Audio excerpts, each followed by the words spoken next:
Translation. By His Divine Grace, A.C. Bhaktivedanta Swami, Srila Prabhupada ki. Sri Chaitanya Mahaprabhu exalted Haridas Thakur, stating, "At every moment you take your bath in all the holy places of pilgrimage, and at every moment you perform great sacrifices, austerity and charity." 191. Nirantara karachari veda adhyayana dvijanyasi haite tumi parama pavana. You're constantly studying the four Vedas, and you're far better than any Brahmin or sannyasi. 192. Aho batashvapachato gariyan yachchivagre vartate namatubhyam te pustapaste juhuvushashnurarya brahmanuchurnama grinanti ete. Sri Chaitanya Mahaprabhu then recited the following verse. My dear Lord, one who always keeps your holy name on his tongue becomes greater than an initiated Brahmin. Although he may be born in a family of dog-eaters, and therefore by material calculation may be the lowest among men, he is still glorious. This is the wonderful effect of chanting the holy name of the Lord. It is therefore concluded that one who chants the holy name of the Lord should be understood to have performed all kinds of austerities and great sacrifices mentioned in the Vedas. He has already taken his bath in all the holy places of pilgrimage. He has studied all the Vedas, and he is actually an Aryan. Purport. The word Aryan means advanced. Unless one is spiritually advanced, he cannot be called an Aryan. And this is the difference between Aryan and non-Aryan. Non-Aryans are those who are not spiritually advanced. By following the Vedic culture, by performing great sacrifices, and by becoming a strict follower of the Vedic instructions, one may become a Brahmin, a sannyasi, or an Aryan. It is not possible to become a Brahmin, sannyasi, or Aryan without being properly qualified. Bhagavad Dharma never allows one to become a cheap Brahmin, sannyasi, or Aryan. The qualities or qualifications described herein are quoted from Srimad Bhagavatam, 3rd Canto, 33rd chapter, text number 7, and were spoken by Devahuti, the mother of Kapiladev, when she understood the influence of devotional service, bhakti yoga. In this way, Devahuti praised the devotee, pointing out his greatness in all respects. Om Ajnanatimarandasya Gyananjana Shalakaya Chakshurun Militam Jena Tasmai Sri Gurave Namaha Sri Chaitanya Manobhishtam Stapitam Yena Bhutale Swayam Rupa Kadamayam Dadhati Swapadantikam Jayasi Krishna Chaitanya Prabhu Nityananda Sri Advaita Gadadhar Shiva Sri Gaura Bhakta Vrinda Hare Krishna, Krishna Krishna, Hare Hare, Hare Rama, Rama Rama, Hare Hare.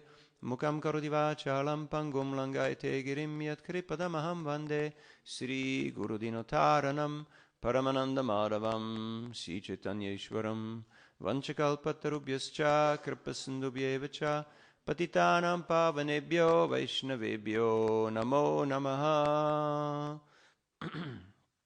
Hare Krishna. With the blessings of all the Vaishnavas and Vaishnavis. Here, Sri Chaitanya Mahaprabhu, the Supreme Personality of Godhead, is exalting Haridas Thakur. He was visiting Haridas Thakur when Haridas Thakur resided in Jagannath Puri every day. And Haridas Thakur, he felt very unqualified. He felt very low. So he told the Lord that, please do not touch me. I'm most fallen and untouchable, and I'm the lowest among men.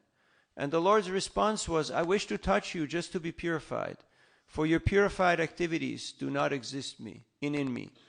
And in this purport that we heard just previously, Srila Prabhupada explains how the Lord is always eager to have the association of his devotee.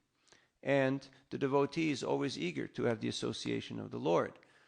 And the devotee is always in the heart of the Lord, and the Lord is always in the heart of the devotee. Now, Srila Prabhupada explains in that purport that they're one in purpose. They're one in purpose, but they will never be one in quantity, because the devotee is small and the Lord is infinitesimally big, large. So now, today we're hearing that Chaitanya Mahaprabhu continues his glorification of Haridas Thakur, and he's saying that at every moment you take your bath in all the holy places of pilgrimage.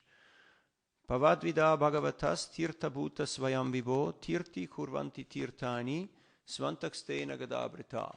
That the devotees of the Lord, because they are always residing where? They're always residing in the Lord. Their mind, their hearts are always with the Lord. So they're always residing in the most holiest of holy places, the Lord's holy lotus feet. And therefore, when you visit the lotus feet of a pure devotee, you are residing in the most holiest of holy places. We can see people are still eager to go to holy places. Have you been to Kumbh Mela? No? You should go. You should go. There's a big one coming up just now in January. The Maha Mela in Prayagraj. Last time I was there, 144 million people attended. And it really felt like 144 million people. So, and people are very eager to go to holy places because they want to be purified, because they understand I'm not pure and I'm living in Kali Yuga and I need to get all the blessings, all the purification I can get. So they're very eager to go there, yet how many people go to seek out saints and holy persons? Very few, very few. First of all, we don't know who are they. How do they look like? What do they do? How do they carry themselves? It's not like they walk around on the street, with a big sign around their neck. No, they are usually very humble, very, very recluse. So, how can we know? How can we know who is a holy person? When the inhabitants of Kuli Nagram asked Sri Chaitanya Mahaprabhu, what should we do after they got the instruction to bring silken robes every year to Jagannath Puri for the Ratha Yatra? Then Mahaprabhu said, you should chant Hare Krishna and you should serve the Vaishnavas. And they asked, well, who is a Vaishnava? And Mahaprabhu said, someone who chants Hare Krishna is a Vaishnava. Hare Krishna. Hare Krishna. You're all Vaishnavas. So easy. And the next year, they asked the same question, not because they forgot, but because repetition of a good thing is a good thing, and they wanted to draw out a little more nectar. So Mahaprabhu said the same thing. You should chant Hare Krishna, and you should worship the Vaishnavas. And they again asked, who is a Vaishnava? And Mahaprabhu said, someone who constantly chants Hare Krishna, that is a Vaishnava. And the next year, they asked the same question again. And he said, that person, when you see that person, you start to chant Hare Krishna, that is a Vaishnava. So if you don't know whether you're Vaishnava, if you don't know what is the efficacy of my chanting japa, because it's hard sometimes, right? Am I making advancement or am I just stuck? Then all you have to do is go out on the street and count how many people will say, Hare Krishna. And that gives you an indicator on whether you actually have transformed and you have changed your qualities. We were at Liverpool Station downtown, and there was a boy and a girl. They were in their 20s, early 20s, and they were very happy to see me. They said, Hare Krishna. And they're from Italy, from Milan. And I asked them from which place. And it's just right near the Piazza del Duomo, near the main church, the main dome. And the girl said that whenever I was a young kid, the Harinam is always taking place there. Whenever I was a young kid, then the Harinam came by, and I was just singing and dancing and running towards them. And my parents, they just didn't know what to do, because I was just always joining the Harinam. So she had a lot of association with the devotees and with the holy name. And so I asked her, would you like to take one of these books? And she said, of course, I want to help. Why? Because so much purification, so much association with devotees who have taste and faith in the holy name. So, and at every moment you perform great sacrifices, austerity and charity. What is the greatest of all sacrifices? What is the greatest of austerity and charity? What does Krishna say in the Bhagavad Gita? Among yajna, I'm what? Japa. Japa, japa, japa. So how is your japa? You need the jaw and the paw. The paw and the jaw. Japa. And how many people are doing japa? We went out to another station in London. There's a lot of tube stations, you know. There's a lot of people down there. Have you noticed? Have you seen the traffic jam on the M25? So, and one man, he came straight out of office, just was out to grab something and go back to office. And he saw us at the book table. And he just said, mala, mala, mala, mala, mala, mala, mala, mala, mala, mala, mala, mala, mala, mala, mala, mala, mala, mala, mala. That was his mantra, mala, mala. He was just so absorbed in chanting his mala. And yeah, I can sponsor a set. And he just sponsored a set and said, mala, mala, mala, mala, chanting. And he was glowing. He was effulgent. Effulgent, like the sun, that you can't see right now, but it's out there. And he just went off back to the office. And I felt purified by the association of this person. Why? Because he's chanting with faith. And he is truly in union with Krishna. Have you ever met people on the street who were more Krishna conscious than you? Has this ever happened to you? No, never, right? It's not possible, right? It's illegal. Because, hey, I get up early, and I'm a good boy, and I'm chanting my rounds, right?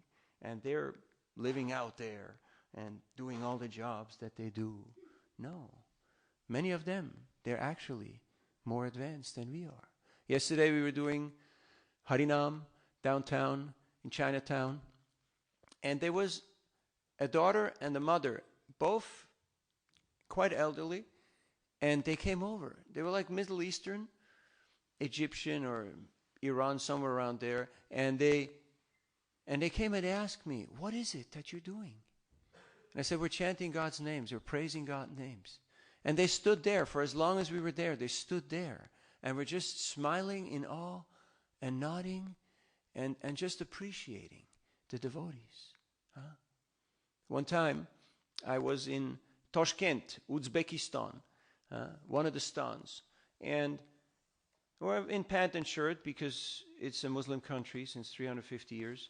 So we went to a mosque, actually a tomb, a shrine of a Sufi saint. Sufis are like the Bhakti tradition in Islam. And there was a person of that faith, and he was praying at the shrine very, very intently. And we were walking around just appreciating the architecture and the atmosphere, soaking it in. And after about 10 minutes, he got up and he walked over to us. And he said, today, by Allah's grace and by the mercy of this saint, you have come here to this holy place. I know that you're devotees of Krishna, that you're chanting Allah's name. And today is a very auspicious day because I'm inviting you because I'm allowed to invite you to my home to share a meal with my family. And I was just now praying at the tomb of this saint that may Allah remove all the obstacles on your spiritual path.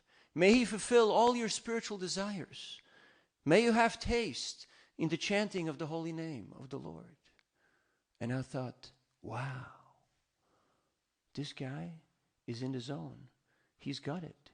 He's there. He has understanding of bhakti. And then sometimes we are in our own places and people ask you, why have you come here? Who invited you? What is the purpose of your visit? And you go like, what went wrong here? What went wrong here? It says that if we're not happy on seeing a Vaishnav, then something is seriously wrong with us. And it doesn't matter which kind of Vaishnav. If I don't feel happiness in seeing a Vaishnav, just like Prabhuji, we were just together in Guyana, chanting and dancing Hare Krishna. And I'm very happy to see him here. Very happy. So, we should feel happiness in our heart when we see the Vaishnavas. Has it ever happened to you that you see a Vaishnava and you think, oh no, I don't want to talk to this person? Has this ever happened to you? Or is it just me? Oh yeah, I respect him, but you know, like the spiritual world is a big place, right? He can be on that side and I'll be on the other side, right?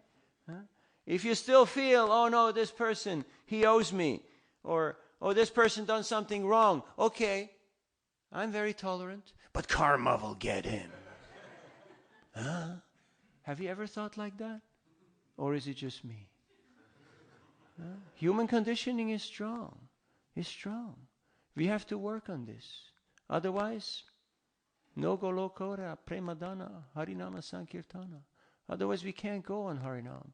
Because we think, oh, there will be this one and that one, and I don't like this, I don't like that. And, you know, in Lord Chaitanya's times, there was all different types of Vaishnavas.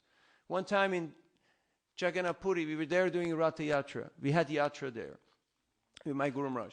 And things got delayed. Have you ever had the situation in India that things got delayed? You have noticed, right? It is a possibility. So things got late, and they got later, and then they got very late. And the Lord took his sweet time to come out onto the Rath. And then things moved very slowly. And the day was over, and he only had traversed half of Grand Road. And he just stayed there for the night on the Rath. And just had a nice little, you know, camping out on Grand Road. And during that first day, there was many kirtan parties from all over Orissa and Bengal. And they were all dressed in different ways and doing kirtan in different ways. And it was very wonderful to see the unity in diversity. And the next day, everyone was gone because they all had tickets to go home. So they all went home. So the next day was ISKCON Ratha Yatra in Puri on Grand Road. There was just the ISKCON devotees, practically. And we did the end of the Ratha Yatra all the way to Gundicha. But it was wonderful to see the diversity and the unity that were very, very attractive. It was very compelling. What is the greatest austerity? The greatest austerity is not getting up early and taking cold showers. I did that in my boarding school in the Swiss mountains. So joining the ashram was easy. I was like, hey, the same, you know, there's no big deal. What is the greatest austerity? To tolerate cell phones ringing during class. What is the greatest austerity? To not have association of Vaishnavas, yes. That is the greatest austerity. That is the greatest tapasya. And you only notice it once you are in that situation. Once you are somewhere just by yourself and you think, wow, I'm in the desert here. I need devotee association. Have you ever felt like that?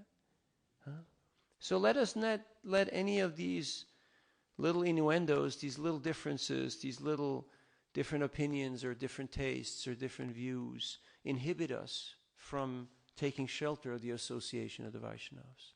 Because that is the holy place where Krishna resides.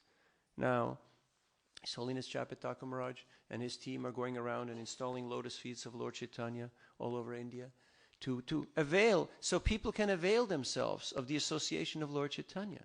Because Lord Chaitanya is still, for the most part, not so well known in India. And we're going around, the devotees are going around all over the world to distribute Srila Prabhupada's books, to make Srila Prabhupada's lotus feet available to all living entities, so they can take shelter of Srila Prabhupada's lotus feet and get purified, because Krishna is always with his pure devotee. My dear friend Sarvatma Prabhu, who joined in northeast Brazil, is originally from Argentina. When he was a young brahmachari, back in the early 80s, he needed to go to the United States, because his spiritual master was sick. And he needed to go to serve him. So he went to the American embassy in Buenos Aires, Argentina, to apply for his visa. And he went in pant and shirt. And his visa got rejected. And the next day he went back in dhoti and kurta. And he demanded to speak to the ambassador. So the lady came. And she was quite young, middle-aged. And she asked him, "My dear sir, what can I do for you?" And he said, "Yesterday, one of your less intelligent bureaucrats rejected my application. But little did he know that we are missionaries. I need to go there for a purpose to serve my spiritual master who's sick." In our tradition, service to the Guru is very important. So I have helped him formally, and I need to go there to help him to gain back his health. So she said, "So you're not just going there to get a job like all the others? You're not just going to disappear?" He said, "No, we're missionaries. We always come and go. We travel." So she paused for a while. You know that moment of truth? You know that moment of truth, right? And then you just have time to say a little prayer in that moment. And then she looked at him. Jai Shri Shri Radha Gokulananda Sitaram Lakshman Hanuman Shishi Gonitai Ki Jai. She looked at him and she said, "Okay, I give you the visa." And then as she got up from the desk, you have to understand, she's the top person in the country. She's the top American in the country. There's Marines, there's diplomats, there's secretaries. Under her breath, she leaned over the table and she told Sarvatma, "I read Prabhupada's Gita." And he took out of his bag a Prabhupada Lilamrita. He couldn't give it to her because that would be like a bribe. He took it out and he just left it on the table so she could pick it up later. Now you may ask, well, if she already read Prabhupada's Gita, why is she asking all these questions? Who are you and what do you do and is this legit? First of all, she's a Kshatriya. And Kshatriyas have to make sure that everyone is following their dharma. And she has to see, are you really who you say you are? You know that moment when people have the book in their hand and they look at the book and then they look at you and they look at the book and they look at you and they see, is this the same thing? Is this a match? And if not, it's no go. How do I know that you are a Hare Krishna? You might be anybody just dressing up like a Hare Krishna. Like my older brother Michael. He's a banker, then he worked for the airlines, then he went again to banking, then he retired. But back early in the youth, when I got into Krishna consciousness, he was still in school. And for, I don't know what they call it here, we call it Fasnacht, when people dress up, you know, and they put on different costumes and they pretend to be somebody. He dressed up as a Hare Krishna because his younger brother was in the Hare Krishnas. So he dressed up like a Hare Krishna. And I can guarantee you, he's not a Hare Krishna. But he dressed up as a Hare Krishna. So just the externals don't really give you an indicator. We go out on the street and we meet people every day and they tell you, I'm a Christian, I'm a Muslim, I'm a Hindu, I'm a Jew, I'm a Hare Krishna. And what is our response? What is your practice? And then they say, practice? There is a practice? And then they reach and get out some cross or some star or some om or they show you, no, you see, I'm a devotee. And then they say, no, those are symbols. You can buy that for £2 down on the market. What is your practice? Practice is what happens when no one is watching. What do you do when no one is watching you? That is your practice. Scary, huh? That is our practice. So, are we taking shelter in the holy places? Are we taking shelter of the lotus feet, of the instructions of Srila Prabhupada? One time, some South Indian Brahmins had visited Vrindavan and they saw the altar and they saw the murti of Bhaktisiddhanta and Srila Prabhupada. And then they came to Prabhupada's room, and they said, this is very bad. This is very bad. You're doing this all wrong here. Have you ever had people who came and told you you're doing everything wrong? You know how that feels, right? So you don't have a clue. You're doing this all wrong. Because if your murti is there on the altar, people will come and they will pray. And their sins, their pap, their contamination will go on you. And Srila Prabhupada said, yes, that is the whole point. And they went. And then they became a little humble. And they realized this is a saintly person that is living just to purify others. And they became quiet. And they just walked away. So there are so many people who are claiming so many things. But we have to know what is reality, what is tattva. That's why we have to study Srila Prabhupada's books. We can't just go by externals. We can't just go by externals. Otherwise we'll be confused. And what is the greatest charity? What is the greatest charity? What is it? Giving the holy name, yes. That is the greatest charity. But you can only give what you got.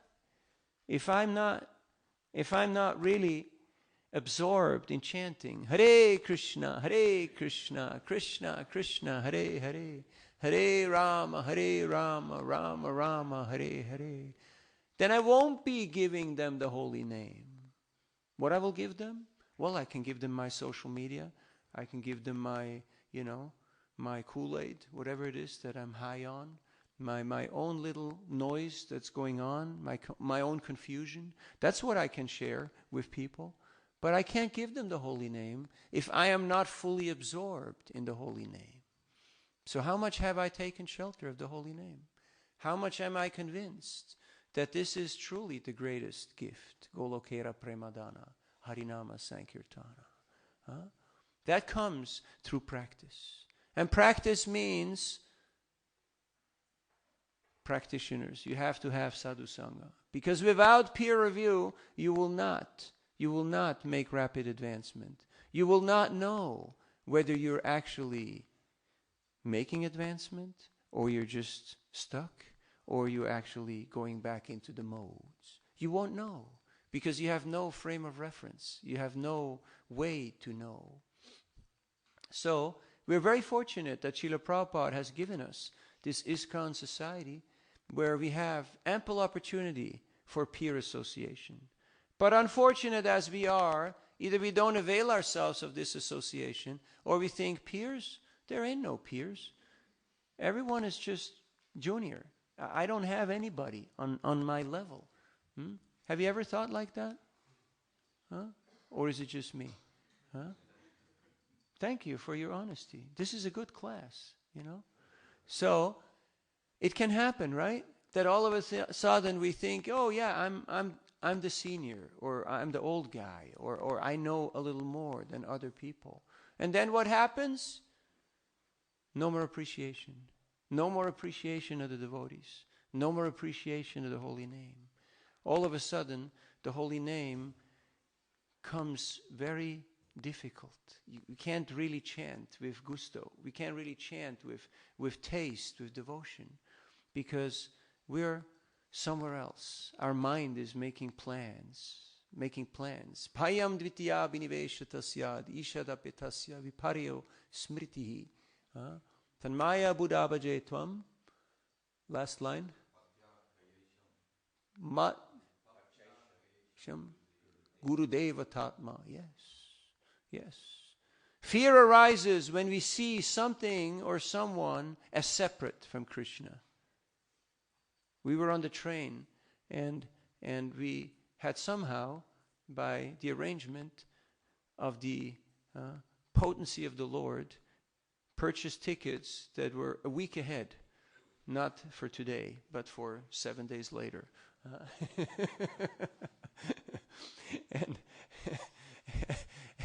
And yeah, we were just worried. When will the ticket conductor come? When will he come and catch us? Huh?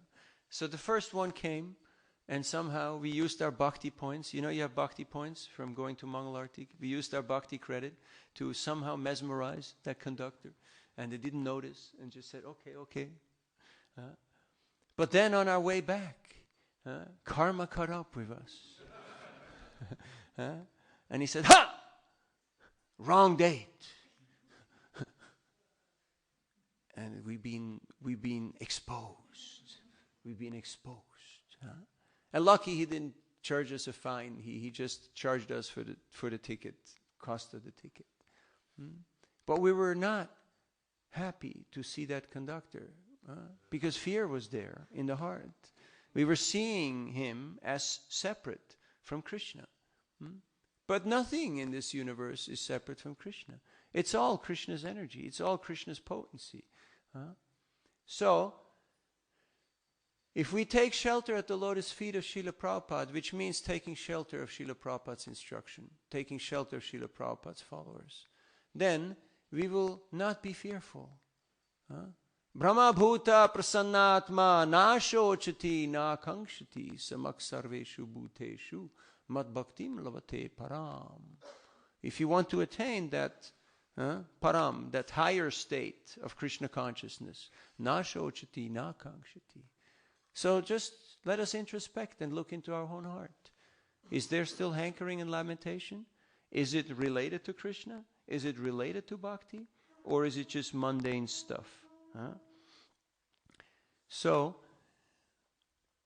Lord Chaitanya is exalting Haridas Thakur because he is Dinamacharya. He's wholly and solely absorbed in chanting the holy names of the Lord.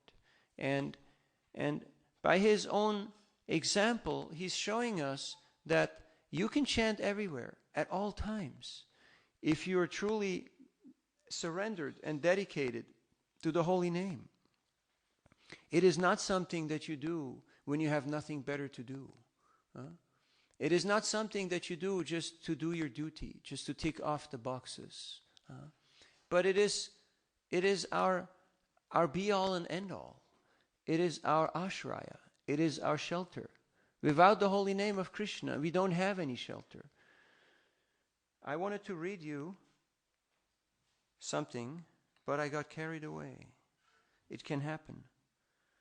There's a wonderful purport to this verse that we just read today in the 3rd canto. Would you like to hear it? Thank you for your great enthusiasm. I know we're in Britain and people are a little more subdued. This is not California. Would you like to hear this purport? Yes. Oh, all right. We will read it. Again, the verse. Oh, how glorious are they whose tongues are chanting your holy name.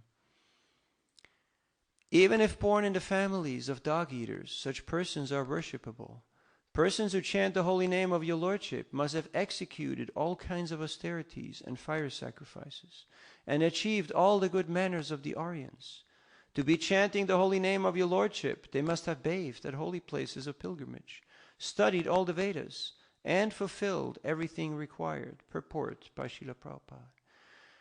As it is stated in the previous verse, a person who has once offenselessly chanted the holy name of God becomes immediately eligible to perform Vedic sacrifices. One should not be astonished by the statement of Srimad Bhagavatam. One should not disbelieve or think, how by chanting the holy name of the Lord can one become a holy man, to be compared to the most elevated Brahmana? To eradicate such doubts in the minds of unbelievers, this verse affirms that the stage of chanting the holy name of the Lord is not sudden, but that the chanters have already performed all kinds of Vedic rituals and sacrifices. It is not very astounding, for no one in this life can chant the holy name of the Lord unless he has passed all lower stages, such as performing the Vedic ritual sacrifices, studying the Vedas, and practicing good behavior like that of the Aryans. All this must first have been done.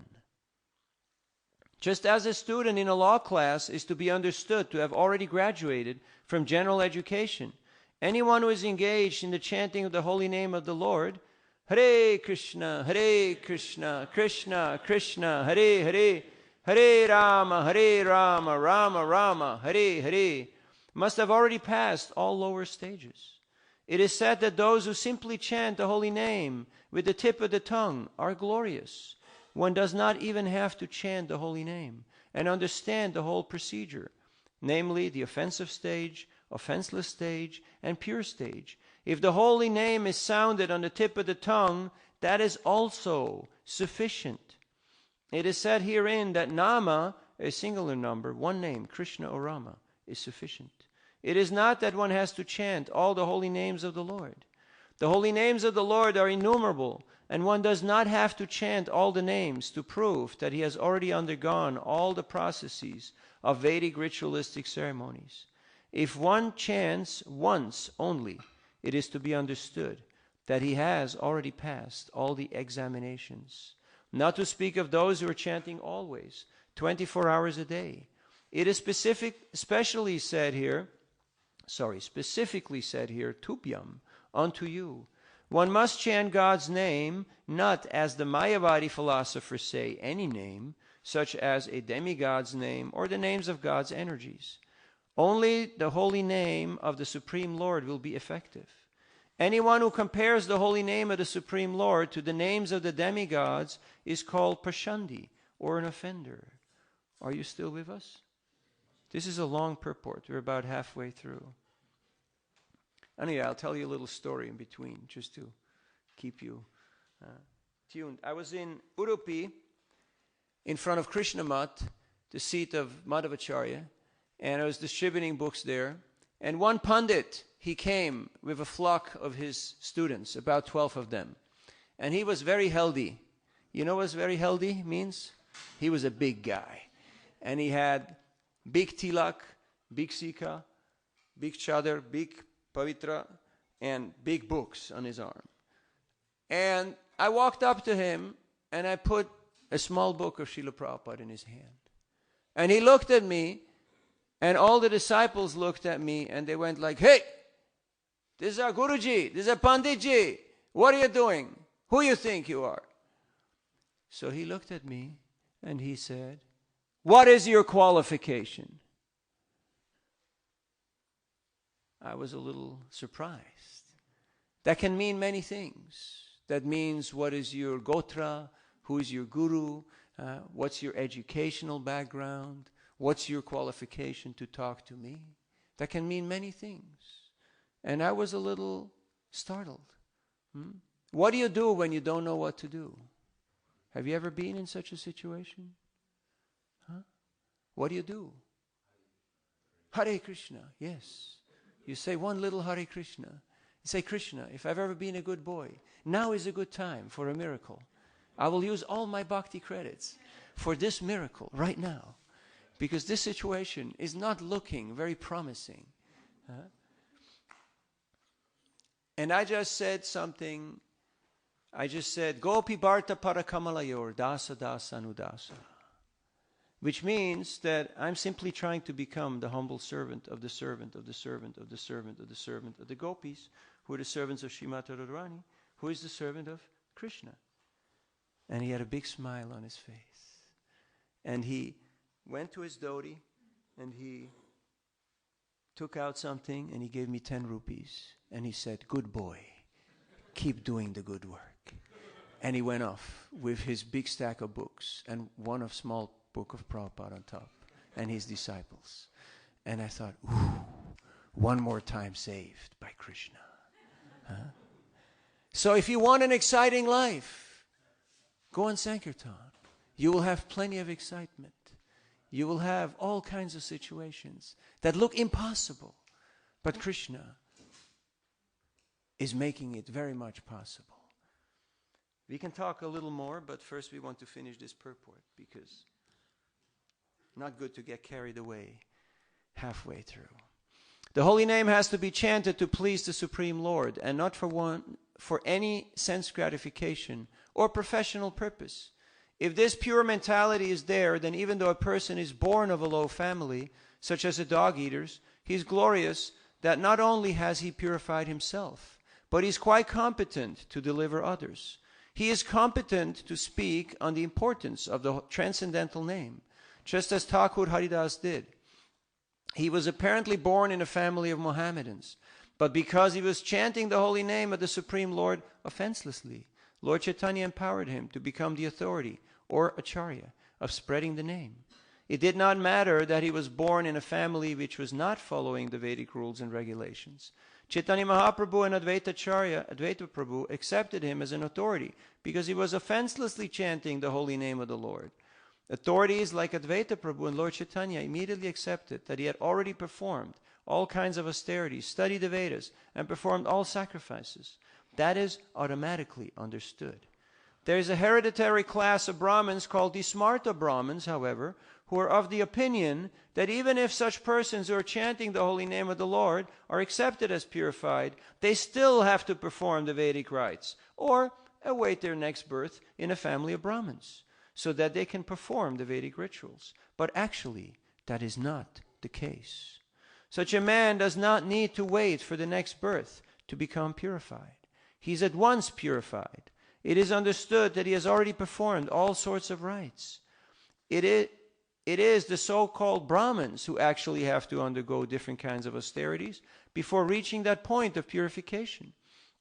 There are many other Vedic performances which are not described here. All such Vedic rituals have been already performed by the chanters of the holy name. The word Juhuvu means that the chanters of the holy name have already performed all kinds of sacrifices. Shashnu means that they have already traveled to all the holy places of pilgrimage and taken part in purificatory activities at those places.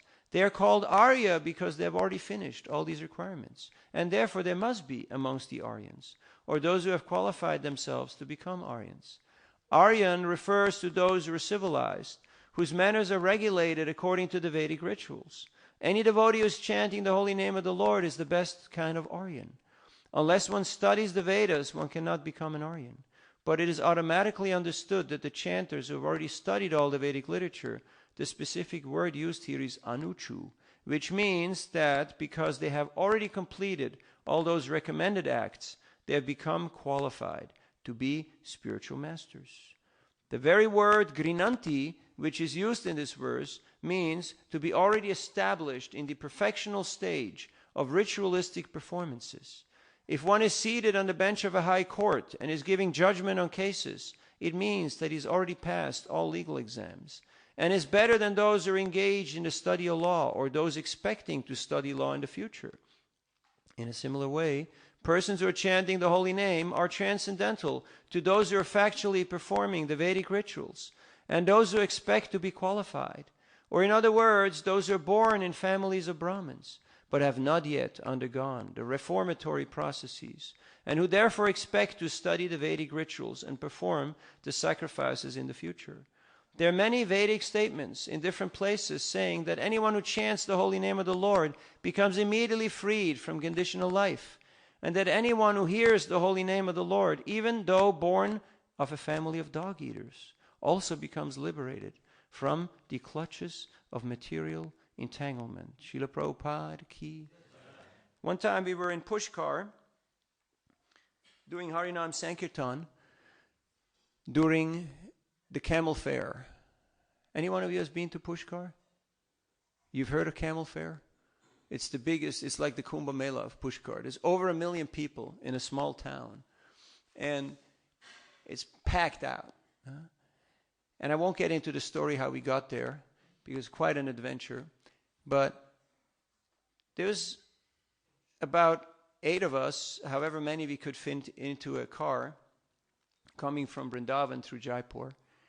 And we were just going out doing Nagar Sankirtan all day till our voices were almost gone. And there was tons of people. It's very small lanes, but just people everywhere, sea of people.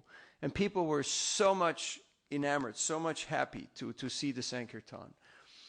And then there was a travel agency, and I just walked in, and it was about 5 or 7 young very strong looking, Rajasthani, Rajput type of gentlemen.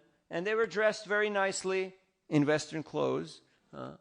And they were very proud to tell me that we are Brahmins. You have nothing to tell us. You have nothing to give to us. And I said, you are Brahmins? Well, very nice. Let's see if you're Brahmins. What are the 6 activities of a Brahmin? And they were like, activities of a Brahmin? We never heard that. We never heard that. What could that be? And I said, yajan, yajan, patan, patan, dana, pratigraha. Now, you don't have to be a pundit or a scholar to know what those mean. But they were clueless. They didn't know. What does that mean? And I said, all right, let's make it a little easier. What are some of the qualities of a Brahmin? And they were clueless again. And I said, Shamoramasta shaucham kshantirar javamevacha jnanam vijnanam astikyam brahma karma svabhavajam. Bhagavad Gita, 1842. And I said, what does it mean? And they said, we don't know. And I said, well, as a punishment, you each have to buy a Bhagavad Gita right now. And they took out their wallets and put down their 500 rupee on the table and said, all right. Now we don't know these things, but because we have taken shelter of the instructions of Srila Prabhupada, because we have studied under the guidance of devotees who have taste for the holy name and for the Bhagavatam, somehow, we know these things that otherwise would be unknown. How many people do you see who are carrying some sort of mala? Right? You have seen, right? It's quite a fashion nowadays. And you walk up to people, and I have to catch myself, especially here in the UK, because there's so many people who have a little darker complexion, and you go, Hare Krishna, and they go like, and they just look at you. And then you go, Inshallah, and they go, yeah, Inshallah. And then speak Bangla with them, and they're all like in ecstasy. So, it's not externals. It's not externals. Have I taken shelter of the instructions of Srila Prabhupada? Srila Prabhupada said that you show your love to me in as much as how you cooperate when I'm gone. Now, most of our gurus are still here. But how much non-cooperation have we experienced? Too much of that. And Prabhuji knows he's having the thankless task of trying to help with administration in Mayapur. How difficult is it? You want to have something difficult to do? Try to manage devotees. You want something more difficult to do? Try to collect donations from devotees. You will hear all kinds of funny excuses, all kinds of funny ideas, right? You meet people on the street all the time. They say like, I gave at the office, or I gave, I said, when did you give? And they're like, that was like 13 years ago, So, taking shelter of Srila Prabhupada's instructions. One time when Srila Prabhupada was in Rishikesh, there were some industrialists who were there, and they requested to have a private audience.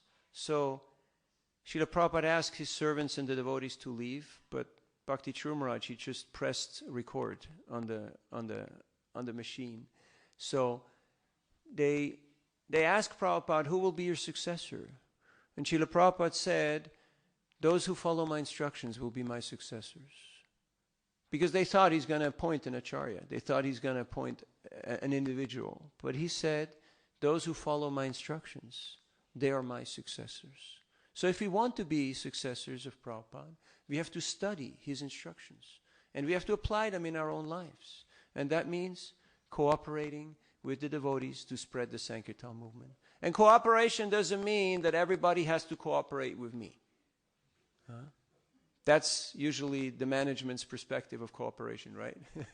You have to speak about cooperation. Whenever I arrive in a new place, which happens quite regularly, when I get picked up at the airport, I ask the people who pick me up, so what's going on? What's happening? And they always say the same thing. We have to get rid of management. Have you heard that brilliant idea? Huh? And then I always say the same thing. So you will do it? You will manage? And they say, no. We have to get rid of management. And it's always a good joke, it's always good for entertainment purposes, because the opposition has no clue and no agenda for governance. All they know is we're against the establishment. But Prabhupada asked us to cooperate, because that's what we see in Chaitanya Charitamrita.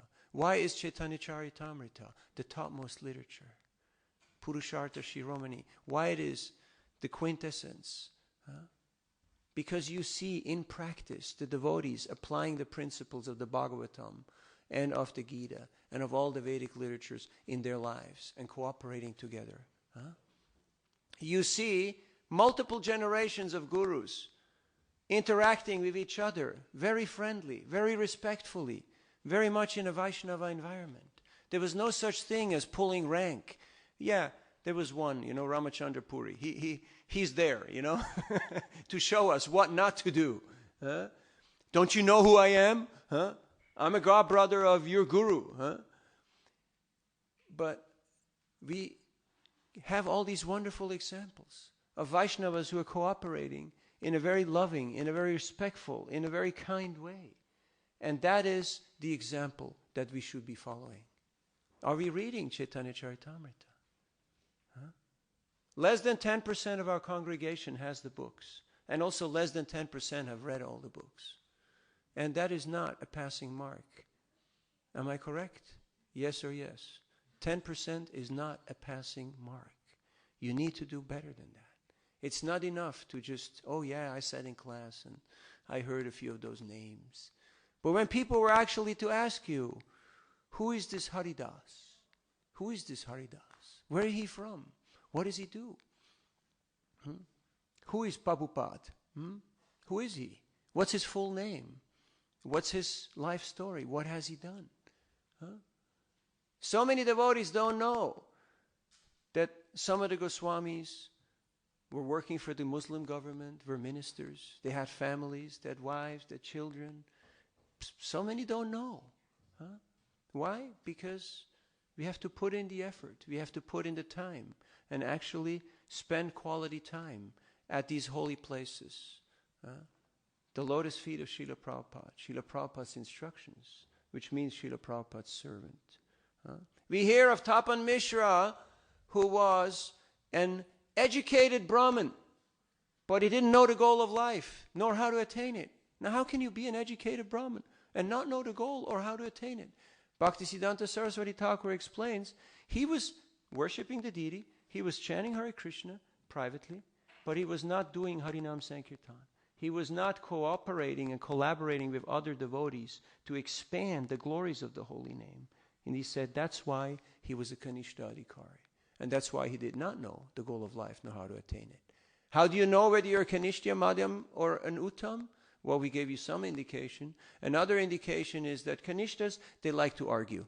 Have you ever met people who like to argue and disagree? And they always know it better? You've met people like that? You do. They still exist, right? Madhyams are persons who are collaborating. They're working together. Okay, we got a common mission here. We want to give pleasure to Sri Radha Gokulananda. We want to expand this movement. And it's a big mission. It's a big country. There's a lot of people. The whole world is here in England trying to get back what they feel that the Brits have taken from them, right? With interest. And interest on the interest. That's why there are so many people here in Britain. But you can look at it historically, sociologically, politically, but we look at it from a spiritual perspective. It is a wonderful opportunity because the whole world is here. Yesterday in Seoul, I was telling the story of Bali. How many of you knew Bali? Bali was from Nigeria. He was the son of the finance minister of Nigeria. And if you're a minister in government, you rule government. It's not like a minister in ISKCON, it's like a Boy Scout badge, They say like, yeah, you're a good kid, You've done something. I can tell. I was a minister for 8 years. So, where you have no men, no money, no nothing, and sometimes not even a clue. I asked my guru who called me to become, they said, jump on the next flight. We just made you the minister of book distribution. And I jumped on the next flight, and I went to Mayapur, and I asked him, so what's my job description? And he said, job description? We're not there yet. We don't have job descriptions. But don't worry, you're already doing it. So just keep doing what you're doing. And if anybody gives you trouble, send them to me. I'll take care of them. I said, okay, deal. We got a deal. We can do this. So Bali, his dad, was the finance minister of Nigeria.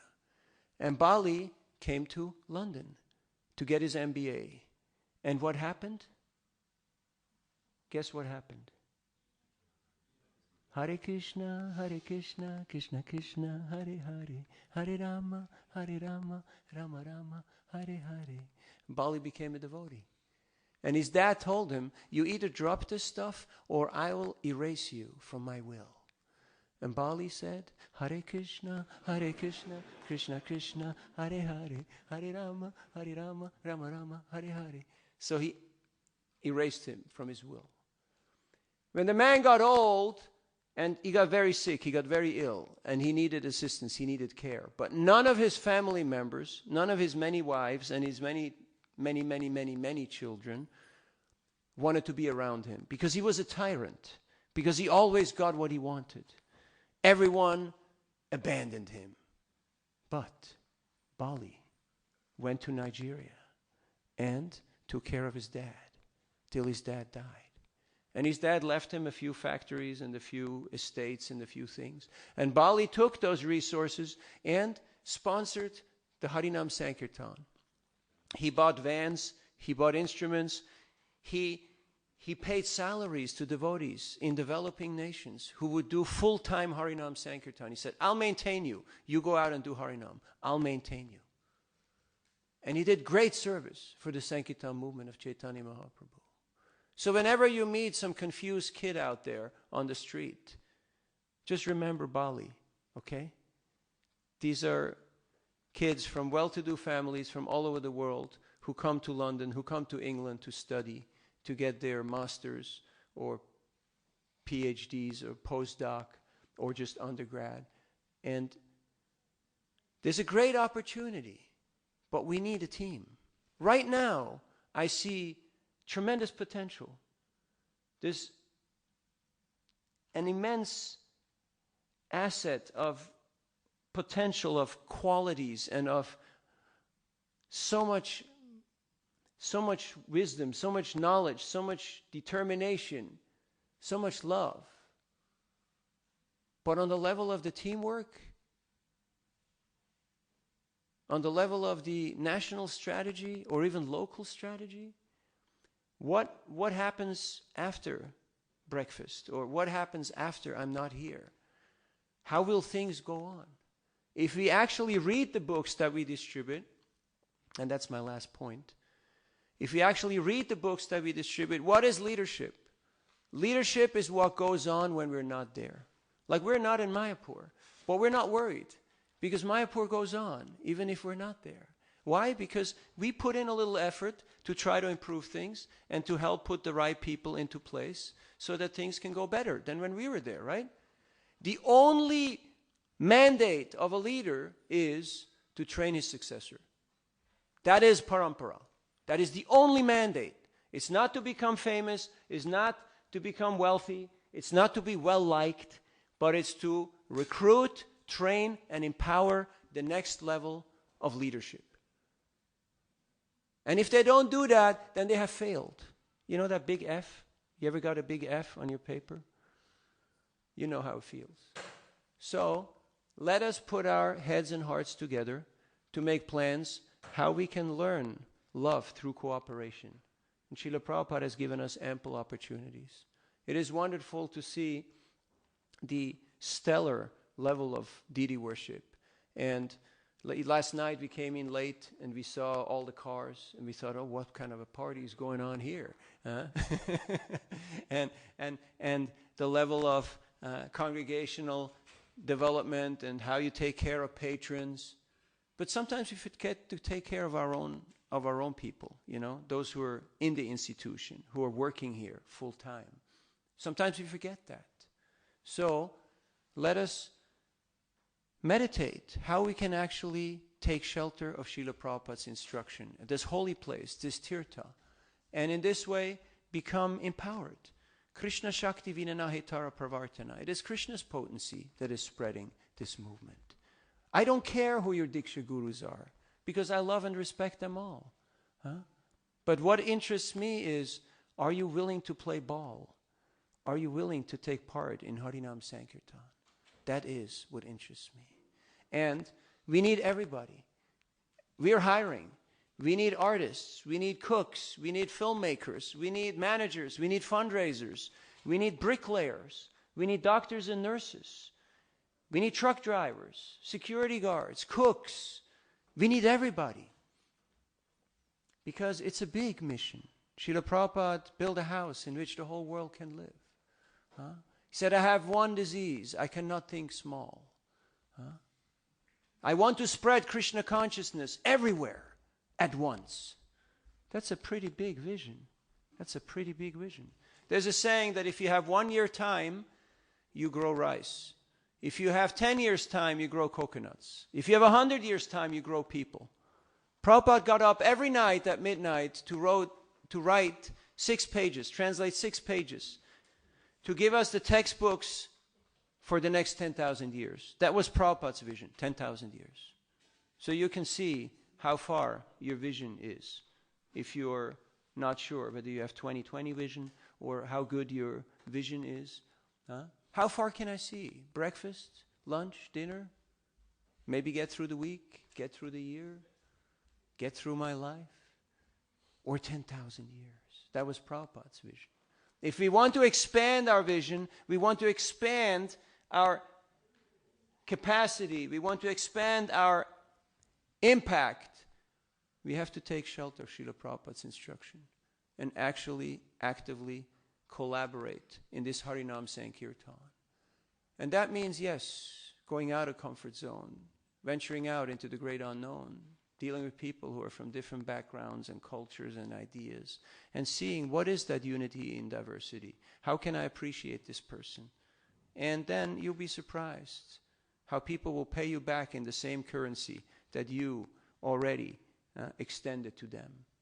They will appreciate, and they will want to be part of what you got to offer to them. We have a few minutes for reflections. Adubar Prabhu is here. I feel humbled in his association. Any questions or comments? Yes. Do we have a mic?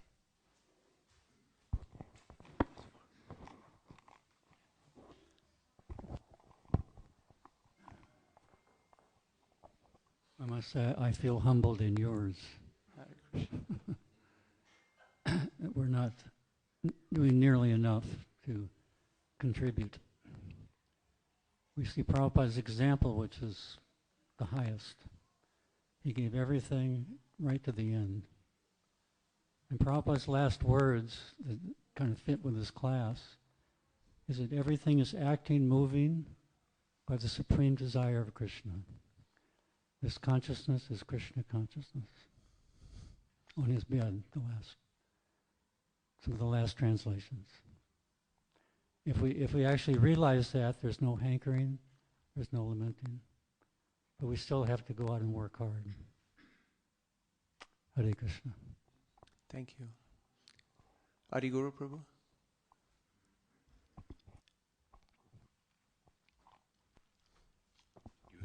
You were saying that like 144 million people go to Kumbh Mela, but not many people go and seek out the association of a saintly person, pure devotee.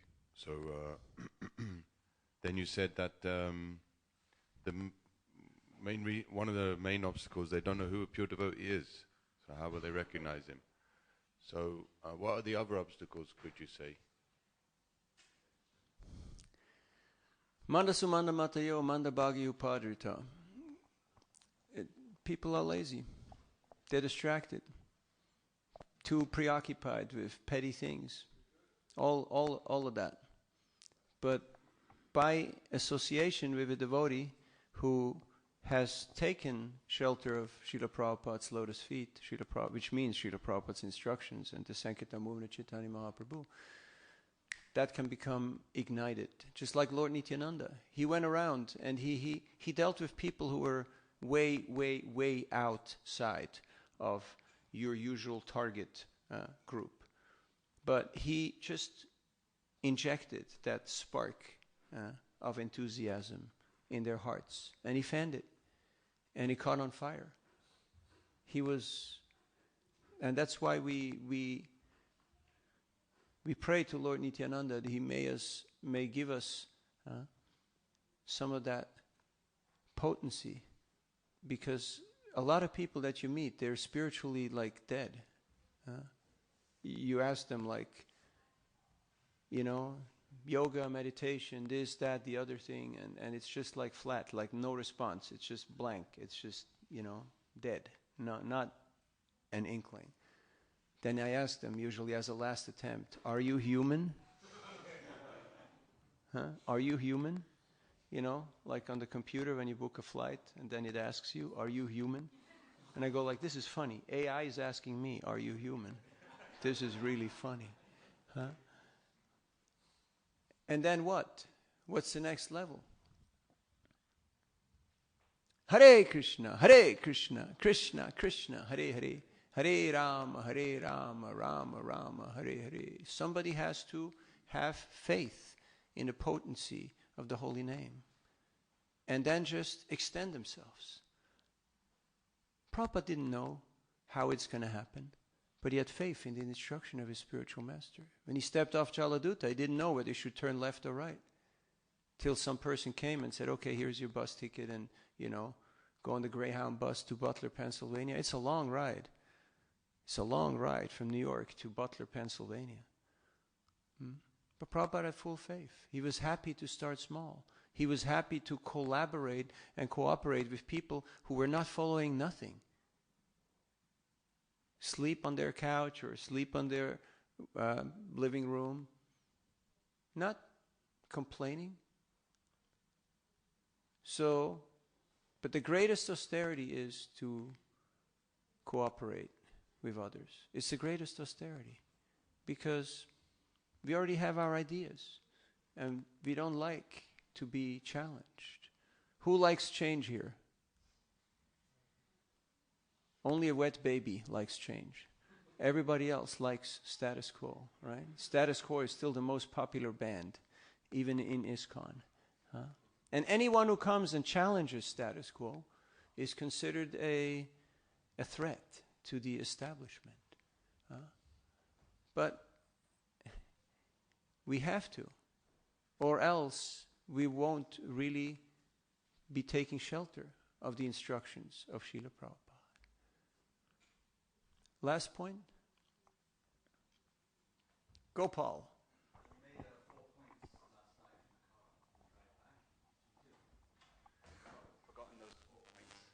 Okay, just to remind us.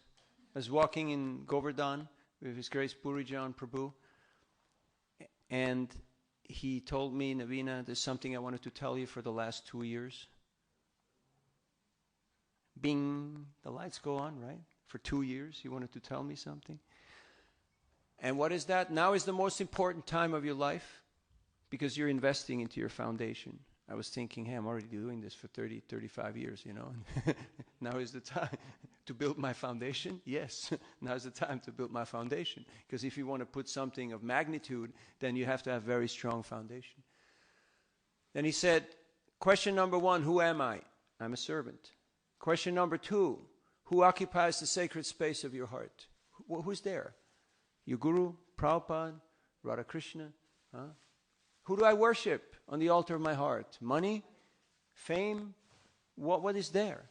And number 3, what is my contribution to this ISKCON society? What is it? What is my legacy? What is it that I'd like to leave behind?